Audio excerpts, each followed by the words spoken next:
Assalamualaikum warahmatullahi wabarakatuh. Kami dari kelas 4C kelompok 11 mata kuliah Metodologi Penelitian Pendidikan. Dosen pengampu Ibu Ika Dian Rahmawati, SPD MPD.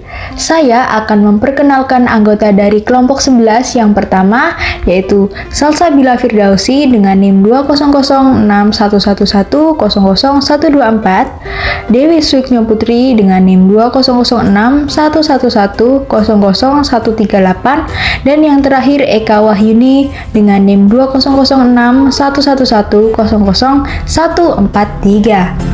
Di sini saya akan membahas materi tentang penelitian pengembangan atau research and development, khususnya pada materi pelaksanaan dan laporan penelitian. Baik, langsung saja kita masuk pada materi yang pertama. Yang pertama, mengenai pelaksanaan penelitian. Inti dari penelitian ialah pada tahap pelaksanaannya.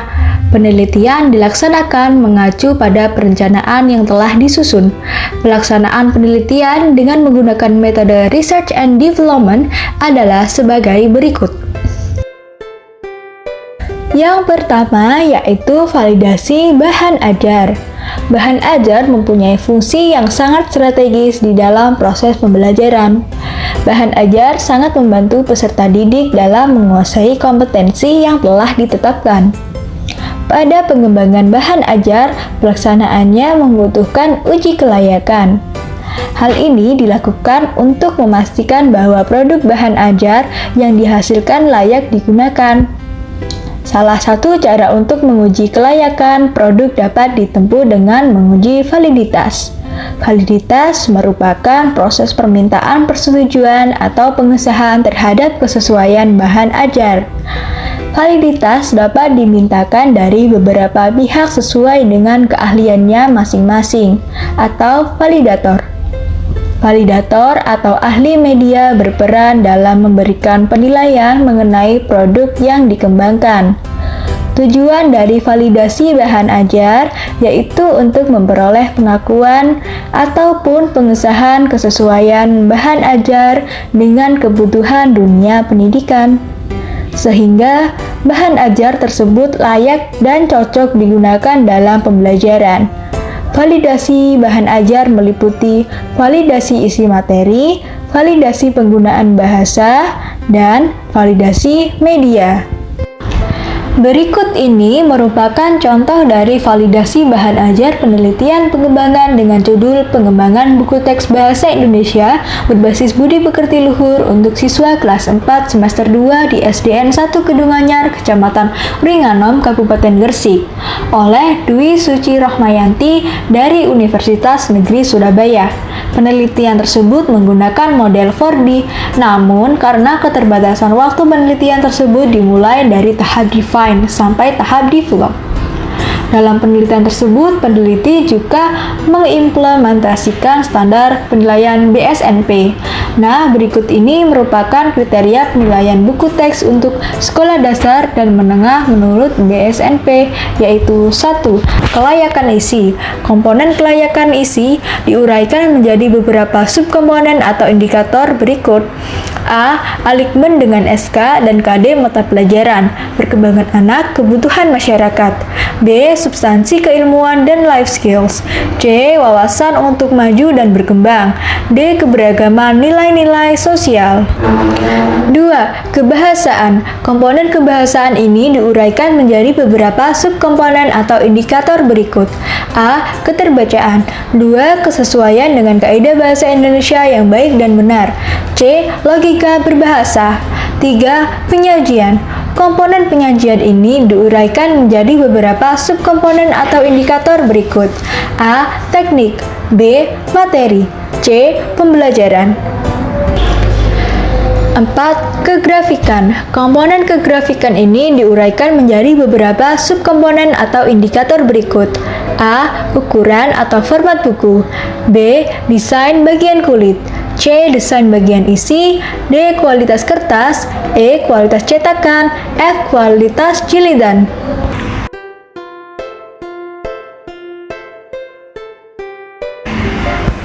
Pada penelitian ini, analisis untuk data proses pengembangan buku teks dilakukan secara deskriptif tentang kegiatan mulai dari tahap pendefinisian sampai tahap pengembangan.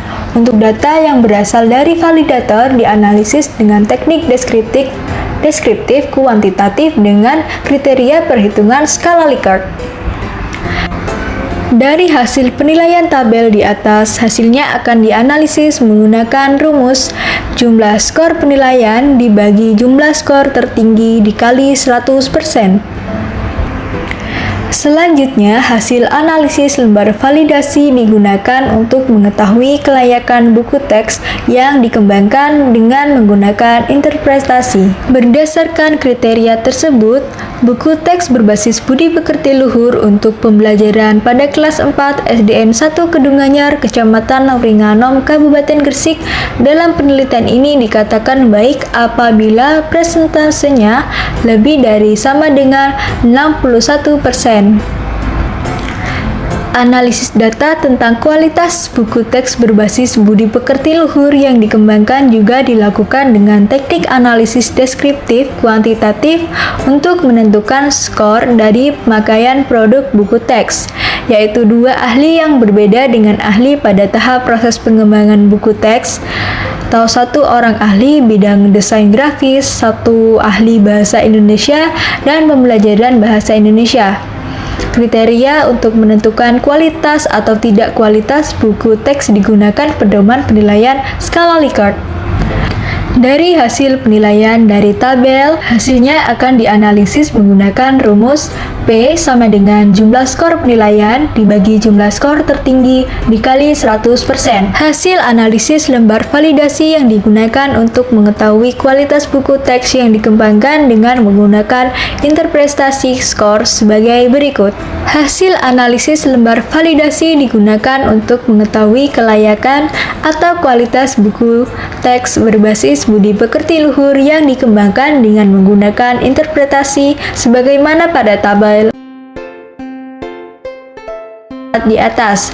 Berdasarkan interpretasi skor tersebut, kualitas buku teks berbasis budi pekerti luhur kelas 4 SDN 1 Kedunganyar, Kecamatan Nauringanom, Kabupaten Gresik dikatakan berkualitas apabila skor atau presentasinya lebih dari sama dengan 61%.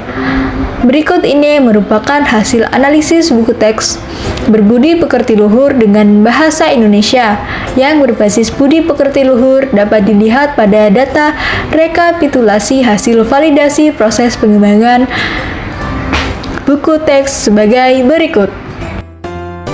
Dengan aspek penilaian 3 yaitu komponen kelayakan isi, komponen kelayakan bahasa, dan komponen kelayakan penyajian yang divalidasi oleh keempat validator.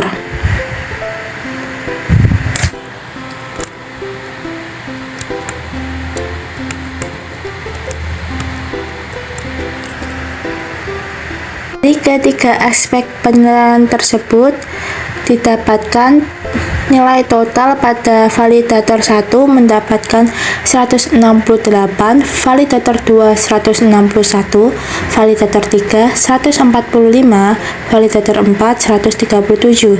Dengan skor persentase, validator 1 98,82%, validator 2 94,70%, validator 3 85,29%, dan validator 4 80,59% dengan rata-rata skor 89,85%. Berdasarkan hasil perhitungan persentase, diketahui bahwa skor validasi draft 1 buku teks dari dosen jurusan Bahasa dan Sastra Indonesia, 2 teman sejawat, dan 1 guru kelas 4 SDN 1 Gedunganyar, Kecamatan Nauringanom, Kabupaten Gresik, rata-rata akhir 89,85%, yang berarti bahwa produk buku teks ini dinilai dalam kategori sangat baik dan layak untuk diuji cobakan karena persentasenya lebih dari sama dengan 80%. Selanjutnya yaitu analisis data tentang kualitas buku teks berbasis budi pekerti luhur yang telah dikembangkan. Teknik analisis yang digunakan ialah deskriptif kuantitatif. Untuk menentukan skor dari pemakaian produk buku teks, maka validasi dilakukan oleh validator, yaitu dua ahli yang berbeda dengan ahli pada tahap proses pengembangan buku teks. Satu orang ahli bidang desain grafis, satu ahli bahasa Indonesia dan pembelajaran bahasa Indonesia. Berikut ini merupakan rekapitulasi hasil validasi buku teks oleh ahli bahasa.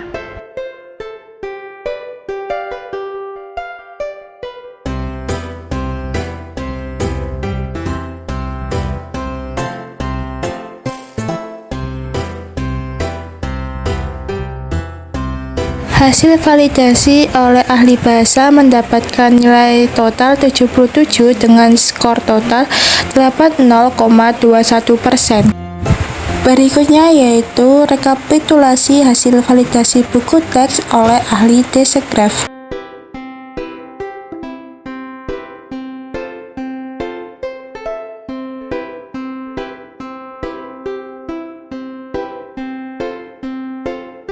Dari ahli Desegraph mendapatkan total nilai 103 dengan skor persentase 79,23%.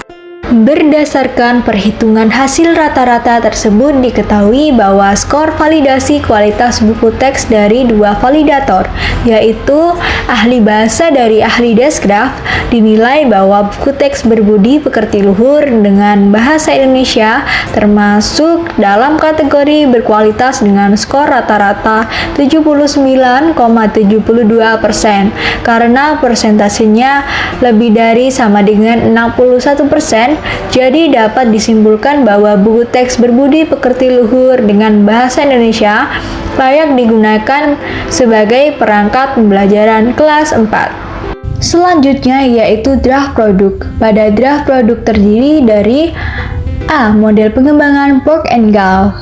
Model ini menggunakan alur air terjun atau yang biasa disebut waterfall. Model pengembangan Borg and Gall mempunyai tahapan yang cukup panjang, yaitu sebagai berikut. 1. Research and Information Collecting. Dalam langkah ini ada beberapa yang termasuk di dalamnya, seperti studi literatur yang berkenaan dengan permasalahan yang didalami, pengukuran kebutuhan, penelitian dalam skala kecil, serta persiapan untuk merumuskan kerangka kerja penelitian. 2. Planning. Pada langkah ini, menyusun rencana penelitian yang meliputi merumuskan kecakapan dan keahlian yang bersangkutan dengan permasalahan, menentukan tujuan yang ingin dicapai pada tiap tahapan, desain atau langkah-langkah penelitian. 3. Develop preliminary form of product. Mengembangkan bentuk permulaan dari produk yang akan dihasilkan, yang termasuk di dalamnya ialah persiapan komponen pendukung, menyiapkan pedoman buku petunjuk, dan melakukan evaluasi terhadap kelayakan alat-alat pendukung. 4. Preliminary field testing ialah melakukan uji coba lapangan awal dalam skala terbatas dengan melibatkan 1 sampai dengan 3 sekolah dengan jumlah antara 6 hingga 12 orang. Pada langkah ini, pengumpulan serta analisis data dapat dilakukan dengan cara wawancara, observasi, ataupun angket. 5. Main Product Revision ialah melakukan perbaikan terhadap produk awal yang dihasilkan berdasarkan hasil uji coba awal. Perbaikan ini dilakukan beberapa kali sesuai dengan hasil yang ditunjukkan dalam uji coba terbatas, sehingga diperoleh draft produk atau model yang siap diuji secara luas. 6. Main Field Testing. Pada tahap ini melibatkan lebih banyak khalayak, yaitu 5 hingga 15 sekolah dengan jumlah subjek 30 sampai dengan 100 orang. Pengumpulan data dilakukan secara kuantitatif, terutama dilakukan terhadap kinerja sebelum dan sesudah penerapan uji coba. Hasil yang diperoleh dari uji coba ini berbentuk evaluasi terhadap pencapaian hasil coba desain model yang dibandingkan dengan kelompok kontrol. 7. Operational Product Revision ialah melakukan penyempurnaan terhadap hasil uji coba lebih luas sehingga produk yang dikembangkan sudah merupakan desain model operasional yang siap divalidasi. 8. Operational Field Testing ialah langkah uji validasi terhadap model operasional yang telah dihasilkan. Dilaksanakan pada 10 dengan 30 sekolah melibatkan 40 sampai dengan 200 subjek. Pengujian dilakukan melalui angket, wawancara, observasi, dan analisis hasilnya. 9. Operational Field Testing ialah melakukan perbaikan akhir terhadap model yang dikembangkan guna menghasilkan produk final. Yang 10. Dissemination and Implementation ialah langkah menyebarluaskan produk atau model yang dikembangkan kepada masyarakat luas, terutama dalam kancah pendidikan. Model pengembangan 4D Thiagarajan tahun 1974 mengatakan bahwa ada 4 tahap model pengembangan 4D atau 4D, yaitu yang pertama, tahap define. Tahap pendefinisian atau analisa kebutuhan dapat dilakukan melalui analisa terhadap penelitian terdahulu dan studi literatur. Thiagarajan tahun 1974 menyebut ada 5 kegiatan yang bisa dilakukan pada tahap define, yakni meliputi analisa, dilakukan untuk mengidentifikasi serta menentukan dasar permasalahan yang dihadapi dalam proses pembelajaran sehingga melatar belakangi perlunya pengembangan.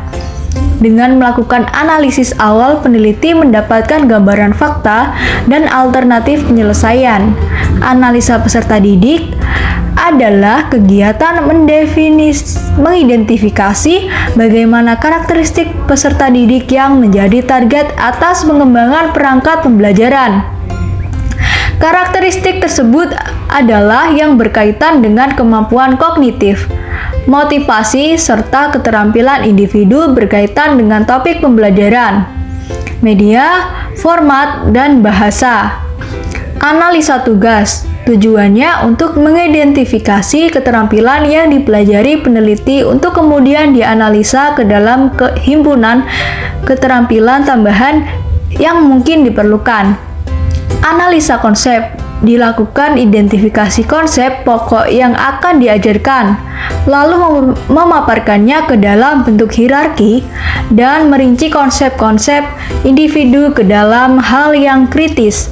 Dan yang terakhir yaitu specific instructional objective atau perumusan tujuan pembelajaran, gunanya untuk merangkum hasil dari analisa konsep dan analisa tugas. 2. Tahap desain. 4 langkah untuk dilalui pada tahap tersebut ialah constructing criterion reference test atau penyusunan standar tes, ialah langkah yang menyambungkan tahap pendefinisian dengan tahap merancang. Penyusunan standar tes didasarkan pada hasil analisa peserta didik. Media selection. Pemilihan media dilakukan untuk identifikasi media pembelajaran yang relevan dengan karakteristik materi. Pemilihan media didasarkan kepada hasil analisa konsep, analisis tugas, karakteristik peserta didik sebagai pengguna. Format selection. Pemilihan format dalam rancangan pengembangan perangkat pembelajaran bertujuan untuk merumuskan rancangan media pembelajaran.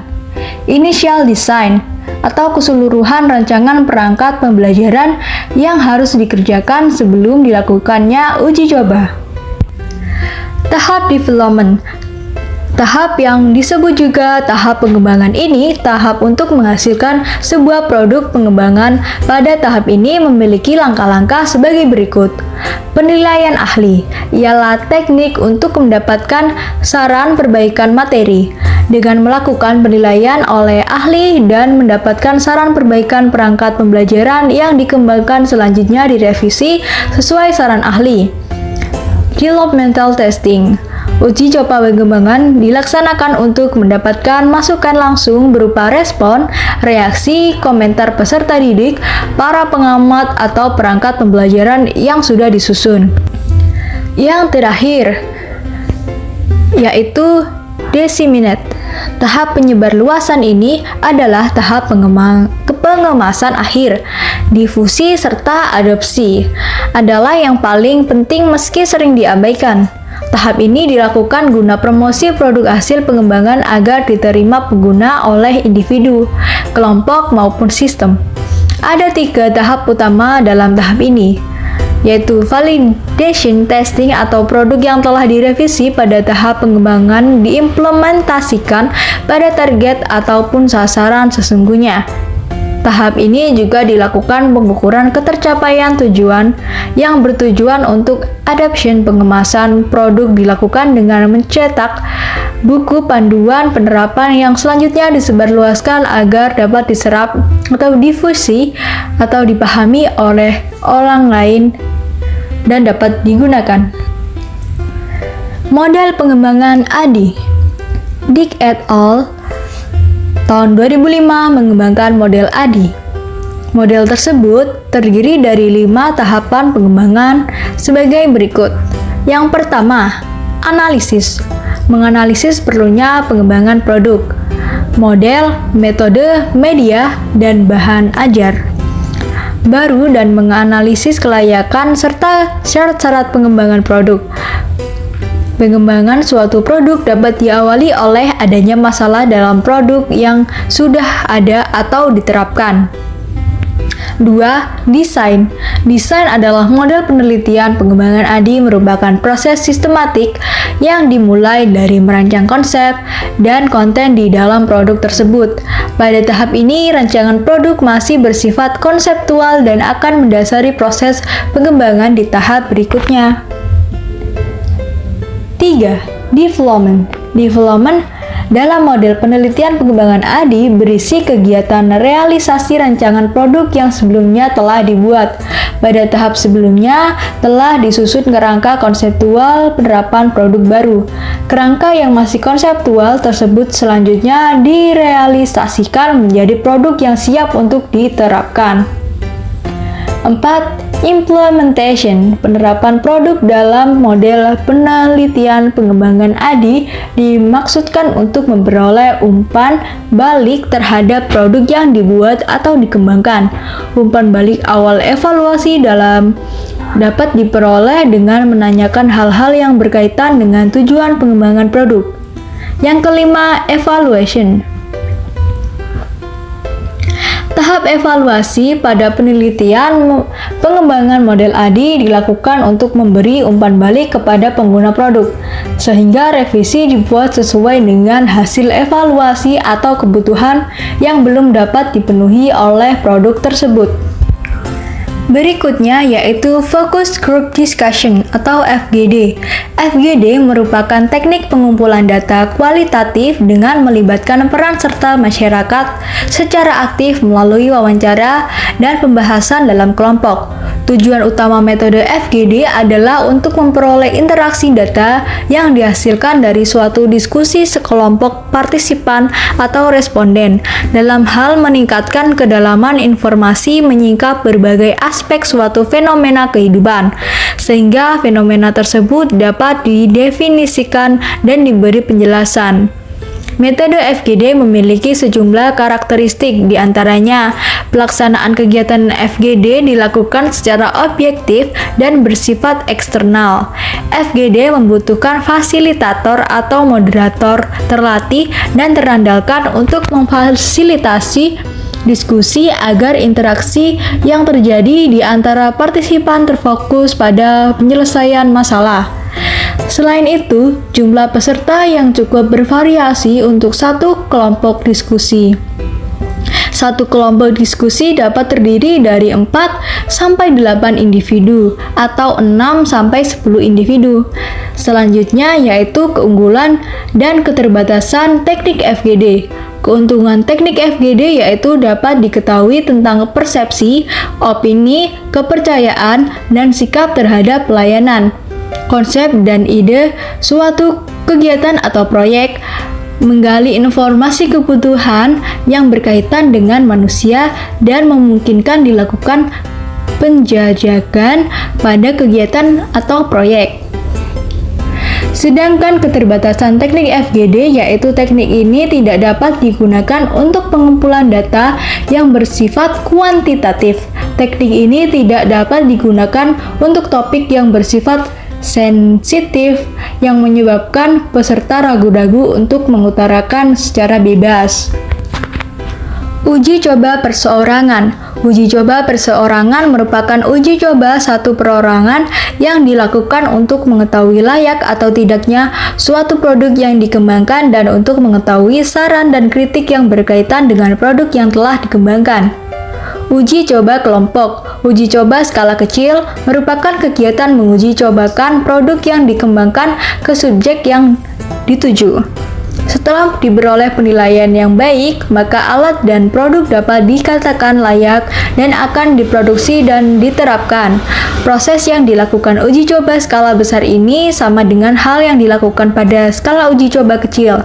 Hal yang membedakan adalah jumlah peserta yang menjadi subjek dalam uji coba skala besar lebih banyak dibandingkan uji coba skala kecil. Uji coba terbatas. Tujuan pelaksanaan uji coba terbatas ialah untuk memperoleh gambaran tentang kelayakan suatu desain model yang telah dikembangkan, serta untuk melakukan perbaikan desain model berdasarkan masukan atau koreksi dalam lingkup terbatas.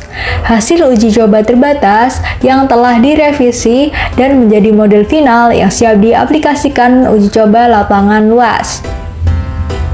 Uji keefektifan produk. Uji efektivitas merupakan uji kelayakan yang ada dalam penelitian pengembangan. Tujuannya untuk melihat sejauh mana keefektifan produk yang telah dikembangkan. Efektivitas suatu produk salah satunya dapat dilihat dari aktivitas belajar dan hasil belajar mahasiswa. Pengumpulan data. 1. Posisi pengumpulan data. Posisi dan jumlah pengambilan data dalam penelitian dan pengembangan tergantung kepada level penelitinya. Penelitian pengembangan mempunyai 4 macam desain yang dapat dilihat dari tingkat kesulitan. Berikut ini merupakan teknik pengumpulan data untuk 4 level penelitian dan pengembangan. A. Teknik pengumpulan data pada penelitian pengembangan level 1. Penelitian pengembangan pada level 1 ialah penelitian di mana peneliti melakukan penelitian untuk mengetahui potensi dan masalah yang ada dalam suatu objek, melakukan penelitian untuk merancang produk, dan melakukan penelitian untuk menguji rancangan produk tersebut secara internal atau pendapat ahli dan praktisi. B. Teknik pengumpulan data pada penelitian pengembangan level 2. Penelitian pengembangan pada level 2, peneliti tidak membuat rancangan produk melalui penelitian, melainkan hanya memvalidasi atau menguji efektivitas, efisiensi, dan kepraktisan penggunaan produk yang sudah ada. C. Teknik pengumpulan data pada penelitian pengembangan level 3. Penelitian pengembangan pada level 3 adalah meneliti dan menguji produk dalam rangka mengembangkan produk yang telah ada. D. Teknik pengumpulan data pada penelitian pengembangan level 4. Pengumpulan data pada level 4 yaitu meneliti dan menguji. 2. Teknik pengumpulan data dengan metode kuantitatif. Teknik pengumpulan data dengan metode kuantitatif dapat dilakukan dengan sebagai berikut. A. Pengumpulan data dengan tes. Pengumpulan data dengan tes dilakukan dengan cara memberi sejumlah pertanyaan kepada subjek yang diteliti dan dijawab. Jawaban terhadap instrumen tes adalah benar dan salah, bukan baik dan buruk. B. Wawancara terstruktur. Wawancara terstruktur digunakan sebagai teknik pengumpulan data bila peneliti telah mengetahui pasti tentang informasi yang akan diperoleh. C. Observasi atau pengamatan terstruktur. Observasi terstruktur ialah observasi yang telah dirancang secara sistematis tentang apa yang akan diamati, kapan, dan di mana tempatnya. Jadi, observasi terstruktur dilakukan apabila peneliti telah dengan pasti tentang variabel atau produk apa yang akan diamati. D. Pengumpulan data dengan kuesioner. Kuesioner merupakan instrumen untuk pengumpulan data, di mana responden mengisi pertanyaan atau pernyataan yang diberikan oleh peneliti. 3. Teknik pengumpulan data dengan metode kualitatif. Teknik pengumpulan data dengan metode kualitatif dapat dilakukan dengan sebagai berikut. A. Pengumpulan data dengan observasi.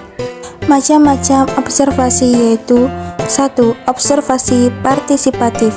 Dalam observasi ini, peneliti terlibat dengan kegiatan sehari-hari orang yang sedang diamati atau digunakan sebagai sumber data. 2. Observasi terus terang dan tersamar. Dalam hal ini, peneliti dalam melakukan pengumpulan data menyatakan terus terang kepada sumber data bahwa ia sedang melakukan penelitian. Jadi, mereka yang diteliti mengetahui bahwa sejak awal sampai akhir tentang aktivitas peneliti. Tetapi, dalam suatu saat peneliti juga tersamar dalam observasi. Hal ini untuk mencari data yang masih dirahasiakan oleh sumber data. 3. Observasi tak terstruktur. Dalam penelitian kualitatif, observasi dilakukan dengan cara tak terstruktur karena fokus penelitian belum jelas. B. Pengumpulan data dengan wawancara. Wawancara merupakan teknik pengumpulan data yang dilakukan melalui tatap muka dan tanya jawab langsung antara pengumpul data maupun peneliti terhadap narasumber atau sumber data. C. Teknik pengumpulan data dengan dokumentasi. Teknik pengumpulan data dengan dokumentasi adalah teknik pengumpulan data yang diambil dari dokumen atau catatan peristiwa yang sudah berlalu. Dokumen bisa berbentuk tulisan atau gambar. D. Triangulasi. Dalam teknik pengumpulan data, triangulasi dapat diartikan sebagai teknik pengumpulan data yang bersifat menggabungkan dari berbagai teknik pengumpulan data dan sumber data yang telah ada. Teknik analisa data. 1. Posisi dan jumlah analisis. Data kegiatan analisis data dilakukan setelah pengumpulan data selesai. Pada penelitian, pengembangan jumlah kegiatan analisis data akan tergantung pada level penelitian, jenis, jumlah, rumusan masalah, dan jumlah rumusan hipotesis. Berikut ini merupakan teknik analisis data untuk 4 level penelitian pengembangan. A. Teknik analisis data pada penelitian pengembangan level 1. Pada level 1, kegiatan analisis data pada tahap pertama dilakukan pada saat melakukan penelitian untuk menemukan potensi dan masalah yang akan digunakan sebagai bahan perencanaan produk. B. Teknik analisis data pada penelitian pengembangan level 2. Analisis data pada level ini dilakukan pada saat penelitian untuk pengujian produk, menganalisis hasil pengujian, dan membandingkan hasil pengujian dengan standar. C. Teknik analisis data pada penelitian pengembangan level 3. Pada analisis level 3 terdapat 6 kegiatan analisis data, yaitu analisis tahap 1. Dilakukan untuk analisis terhadap data yang diperoleh dari penelitian terhadap produk yang ada, baik dari aspek bentuk maupun spesifikasi kerjanya. Analisis tahap 2 dilakukan terhadap data hasil penelitian lapangan untuk mengetahui apakah produk tersebut sesuai dengan kebutuhan lapangan atau tidak. Analisis data tahap 3 menganalisis data hasil pengujian internal yang dilakukan oleh ahli. Analisis data tahap 4 analisis data hasil uji coba lapangan terbatas. Analisis data tahap 5 analisis data hasil pengujian lapangan utama.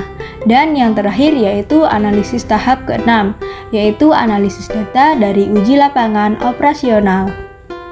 D. Teknik analisis data pada penelitian pengembangan level 4. Dalam penelitian level 4 minimal terdapat 6 kegiatan analisis data, yaitu analisis tahap 1, analisis data yang didasarkan pada penelitian untuk menemukan masalah dan potensi, sehingga dapat digunakan untuk mengembangkan produk. Metode analisis data tergantung pada metode penelitian yang digunakan. Analisis data tahap 2 didasarkan pada hasil penelitian untuk menemukan produk apa yang perlu dikembangkan dalam rangka mengatasi masalah. Metode analisis data juga tergantung pada metode penelitian yang digunakan. Analisis data pada tahap 3 didasarkan pada penelitian yang bersifat pengujian atau validasi desain produk. Pengujian bisa 31 menggunakan metode kuantitatif atau menghindarkan kuesioner. Metode kualitatif dengan FGD. Analisis data tahap keempat.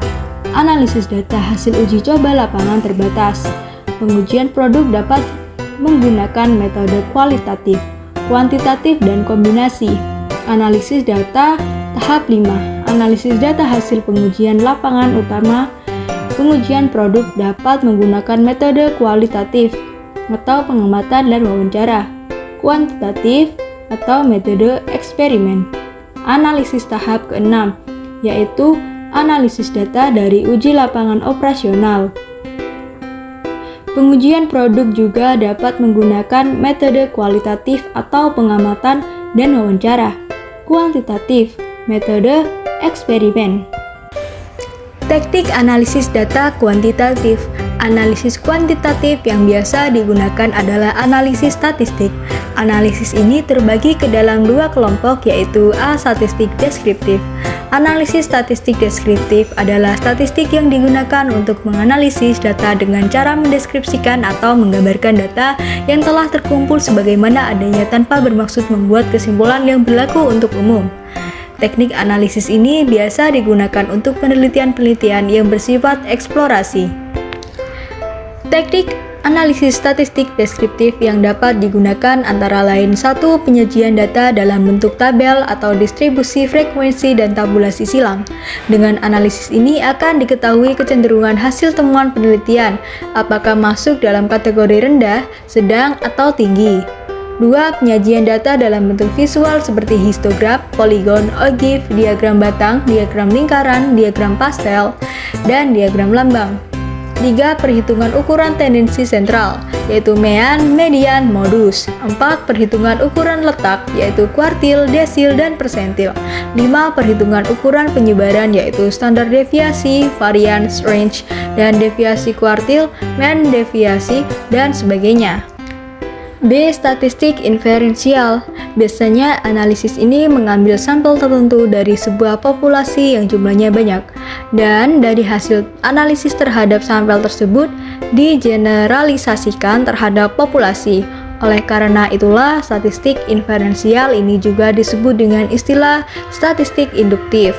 Berdasarkan jenis analisisnya, statistik inferensial terbagi ke dalam dua bagian, yaitu yang pertama, analisis korelasional adalah analisis statistik yang berusaha untuk mencari hubungan atau pengaruh antara dua buah variabel atau lebih. Dalam analisis korelasional ini, variabel dibagi ke dalam dua bagian, yaitu variabel bebas atau independent variabel, variabel yang keberadaannya tidak dipengaruhi oleh variabel lain, dan variabel terikat atau dependent variabel, yaitu variabel yang keberadaannya dipengaruhi oleh variabel yang lainnya. Contohnya penelitian tentang hubungan antara jumlah sales dengan volume penjualan. Jumlah sales merupakan variabel bebas dan disimpulkan dengan X, dan volume penjumlahan sebagai variabel terikat dan disimpulkan dengan Y. Skala data terdiri dari A. Data nominal, yaitu data kualitatif yang tidak memiliki jenjang. Contoh jenis kelamin, asal daerah, pekerjaan orang tua, hobi, dan sebagainya. B. Data ordinal, yaitu data kualitatif yang memiliki jenjang seperti tingkat pendidikan, jabatan, pangkat, ranking kelas, dan sebagainya. C. Data interval atau rasio, yaitu data kuantitatif atau data yang berubah angka atau dapat angkakan. Contoh penghasilan, prestasi belajar, tinggi badan, tingkat kecerdasan, volume penjualan, dan sebagainya. Untuk menentukan jenis analisis korelasional yang tepat dalam sebuah penelitian, terlebih dahulu harus dilihat jenis data dari variabel-variabel yang diteliti. 2. Analisis komparasi. Analisis komparasi adalah teknik analisis statistik yang bertujuan untuk membandingkan antara kondisi dua buah kelompok atau lebih. Teknik analisis yang digunakan juga cukup banyak. Penggunaan teknik analisis tersebut tergantung pada jenis skala data dan banyak sedikitnya kelompok. Jenis-jenis analisis komparasi dapat dilihat melalui tabel berikut. Di samping teknik analisis, terdapat dua kelompok analisis statistik ditinjau dari bentuk parameternya, yakni statistik parametrik dan non-parametrik. Statistik parametrik adalah analisis statistik yang pengujiannya menetapkan syarat-syarat tertentu tentang bentuk distribusi parameter atau populasinya, seperti data berskala interval dan berdistribusi normal. Sedangkan statistik non-parametrik adalah analisis statistik yang tidak menetapkan syarat-syarat tersebut. Dengan demikian, untuk dapat menggunakan teknik statistik parametrik harus ditinjau terlebih dahulu persyaratan-persyaratan yang harus dipenuhi. Persyaratan yang biasa harus dipenuhi dalam penggunaan teknik statistik parametrik meliputi A. Sampel diambil secara acak atau random dari sebuah populasi. B. Data berskala interval atau data bersifat kuantitatif. C. Data berdistribusi normal, artinya data yang diperoleh memiliki distribusi seperti distribusi normal. Pengujiannya dapat dilakukan dengan menggunakan chi-kuadrat. D. Kolmogorov-Smirnov, Lilford test, Skegness dan kurtosis atau Charcuterie test. E. Ada hubungan yang linear antara variabel bebas dengan variabel terikatnya, artinya hubungan antara variabel bebas dan terikat bersifat linear atau garis lurus, bukan kuadratik, kubik, atau yang lainnya. Pengujian dapat dilakukan dengan menggunakan uji F-Tunak, cocok atau lack of fit test, atau uji polinomial. F. Tidak terjadi heterosedasi, artinya variance error yang dihasilkan dari sebuah persamaan regresi tersebut haruslah bersifat homogen atau sama untuk setiap nilai X. Pengujian dapat dilakukan dengan Park test, Glaser test, Butler test, Ross-Spearman, dan Goldfield and Kwan. G. Tidak terjadi kolinearitas, artinya tidak terjadi korelasi yang terlalu tinggi antara variabel bebas. Penguji dapat dilakukan dengan analisis korelasi atau regresi, tolerance, dan VIF atau variance inflation factor. H. Tidak terjadi autokorelasi, artinya error yang terjadi murni berasal dari garis regresi dan bukan berasal dari error pengamatan yang lain. Pengujiannya adalah Durbin-Watson test. Ada homogenitas varians, artinya varians antara kelompok satu dengan kelompok yang lainnya haruslah bersifat homogen atau sama. Pengujiannya dapat dilakukan dengan Bartels test, Cochrane, F. Max Hartley, atau Levin test. J. Ada homogenitas regresi, artinya koefisien garis regresi antara kelompok haruslah bersifat sama atau homogen. Pengujiannya dapat dilakukan dengan uji F untuk kesamaan koefisien regresi. Tidak semua teknik statistik parametrik harus memenuhi semua persyaratan di atas, namun setiap jenis teknik analisis memiliki persyaratan yang berbeda.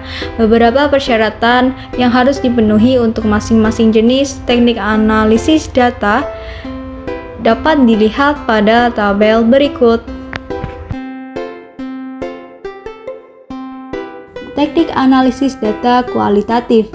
Menurut Spratly, tahun 1980, secara garis besar, teknik analisis data kualitatif diuraikan sebagai berikut. A. Analisis domain. Analisis domain pada hakikatnya ialah upaya peneliti untuk memperoleh suatu gambaran umum tentang data untuk menjawab fokus penelitian. B. Analisis taksonomi.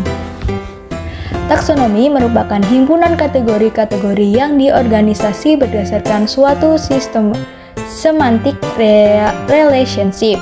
Jadi, taksonomi merupakan rincian dari domain kultural.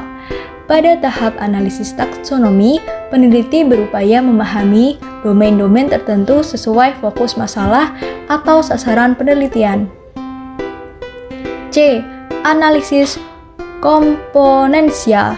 Pada tahap ini, peneliti mencoba mengkontraskan antara unsur dalam ranah yang diperoleh. Unsur-unsur yang kontras dipilah-pilah dan selanjutnya dibuat kategorisasi yang relevan.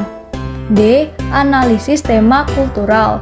Analisis tema kultural adalah analisis dengan memahami gejala-gejala yang khas dari analisis sebelumnya. Analisis ini mencoba mengumpulkan sekian banyak tema, fokus budaya, nilai, dan simbol-simbol budaya yang ada dalam setiap domain. E. Analisis komparasi konstan. Dalam pendekatan teori grounded ini, peneliti mengkonsentrasikan dirinya pada deskripsi yang rinci tentang sifat atau ciri dari data yang dikumpulkan. Sebelumnya berusaha menghasilkan pernyataan-pernyataan teoritis yang lebih umum. Selanjutnya, laporan penelitian. Penyusunan laporan penelitian adalah bukti dari seorang peneliti yang telah mampu menyelesaikan penelitian. Tahap penyusunan laporan penelitian ini, peneliti berpedoman pada pedoman penulisan laporan penelitian. Format laporan penelitian memiliki banyak macamnya. Di bawah ini merupakan satu di antara format laporan penelitian pengembangan. Yang pertama itu ada halaman judul, lalu abstrak, pengantar, daftar isi, daftar gambar, daftar label. Selanjutnya ada bab 1 pendahuluan yang terdiri dari A. Latar belakang, B. Rumusan masalah, C. Tujuan, D. Manfaat. Pada bab 2 yaitu landasan teori, yang terdiri dari A. Deskripsi teoritis, B. Kerangka berpikir, C. Hipotesis. Pada bab 3 yaitu prosedur penelitian, terdiri dari A. Langkah-langkah penelitian, B. Metode penelitian tahap 1, yang terdiri dari populasi sampel sumber data, teknik pengumpulan data, instrumen penelitian, analisis data, perencanaan desain produk, dan yang terakhir yaitu validasi desain. Yang ke-C yaitu metode penelitian tahap 2, yang terdiri dari model rancangan eksperimen untuk menguji, populasi dan sampel, teknik pengumpulan data, instrumen penelitian, dan yang terakhir yaitu teknik analisis data.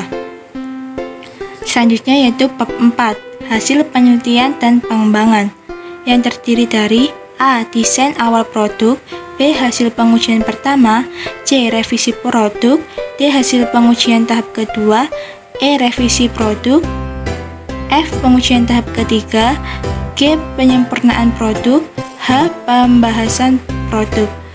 Yang bab keempat yaitu kesimpulan dan saran, yang terdiri dari A. Kesimpulan, B. Saran, dan yang terakhir yaitu daftar pustaka.